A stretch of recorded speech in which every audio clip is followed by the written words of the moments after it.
Praise the Lord. സ്നേഹമുള്ളവരെ, യേശയ്യാ പ്രവാചകൻ്റെ പുസ്തകം 12-ാം അധ്യായം 3-ാം തിരുവചനമാണ് ഇന്ന് നാം വിചിന്തനത്തിനായി എടുത്തിരിക്കുന്നത്. കർത്താവ് അരുളി ചെയ്യുന്നു, രക്ഷയുടെ കിണറ്റിൽ നിന്ന് നീ സന്തോഷത്തോടെ ജലം കോരിയെടുക്കും. എന്താണ് രക്ഷയുടെ കിണർ? എന്താണ് ജലം? രക്ഷയുടെ കിണർ എന്നത് ദൈവത്തിൻ്റെ വചനമാണ്. ജലം പരിശുദ്ധാത്മാവാണ്. അപ്പോൾ രക്ഷയുടെ കിണറായ ദൈവവചനത്തിൽ നിന്ന് പരിശുദ്ധാത്മാവായ ജലം കോരി എടുക്കും എന്നാണ് കർത്താവ് പറയുന്നത്. ദൈവം തന്നെയായ ദൈവവചനത്തിൽ പരിശുദ്ധാത്മാവ് വസിക്കുന്നു. ഈ ആത്മാവാണ് നമ്മെ സത്യത്തിൻ്റെ പൂർണ്ണതയിലേക്ക് എത്തിക്കുന്നത്. നമുക്ക് രക്ഷ പ്രദാനം ചെയ്യുന്നതും ഈ പരിശുദ്ധാത്മാവ് തന്നെയാണ്.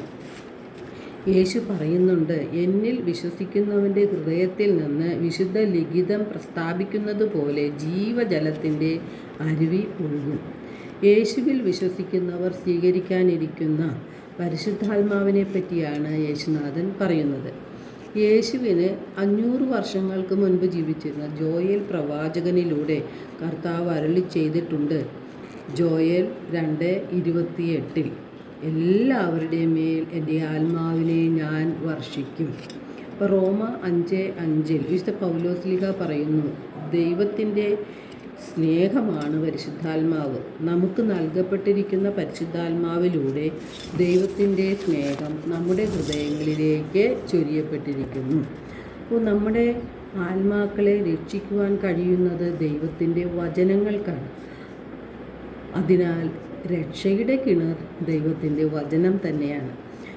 ദൈവവചനത്തെ സ്വീകരിച്ച് ഹൃദയത്തിൽ സൂക്ഷിക്കുകയും ദൈവത്തിൻ്റെ വചനമനുസരിച്ച് നമ്മുടെ ജീവിതത്തെ ക്രമപ്പെടുത്തി തെറ്റുകൾ തിരുത്തി നന്മയിൽ വളരുമ്പോഴാണ് നമ്മുടെ ആത്മാക്കളെ രക്ഷിക്കാനായിട്ട് നമുക്ക് സാധിക്കുന്നത്.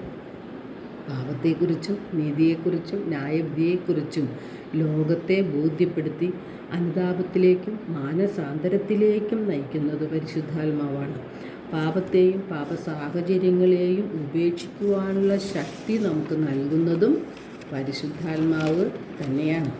വിശുദ്ധ യാക്കോബിൻ്റെ ലേഖനം 1-ാം അധ്യായം 21-ഉം 22-ഉം തിരുവചനങ്ങളിലൂടെ നാം എന്താണ് ചെയ്യേണ്ടത് എന്ന് വ്യക്തമാക്കുന്നുണ്ട്.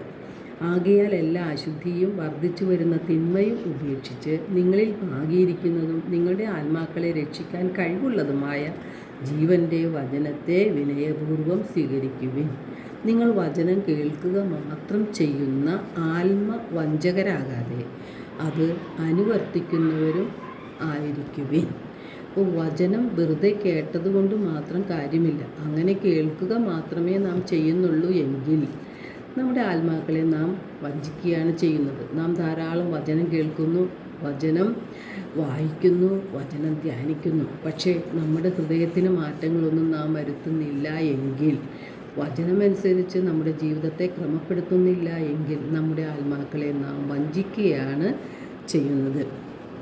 വചനമനുസരിച്ച് ജീവിക്കുവാനുള്ള പ്രേരണ നൽകുന്നത് പരിശുദ്ധാത്മാവാണ്. അതുകൊണ്ട് പരിശുദ്ധാത്മാവിനാൽ നിറയുവാനായിട്ടാണ് ഓരോ ദിവസവും നാം പ്രാർത്ഥിക്കേണ്ടത്.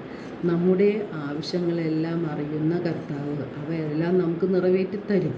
കാരണം നാം ദൈവത്തിൻ്റെ മക്കളാണ്. നാം പ്രാർത്ഥിക്കേണ്ടത് പരിശുദ്ധാത്മാവിനെ ലഭിക്കുവാൻ വേണ്ടിയാണ്.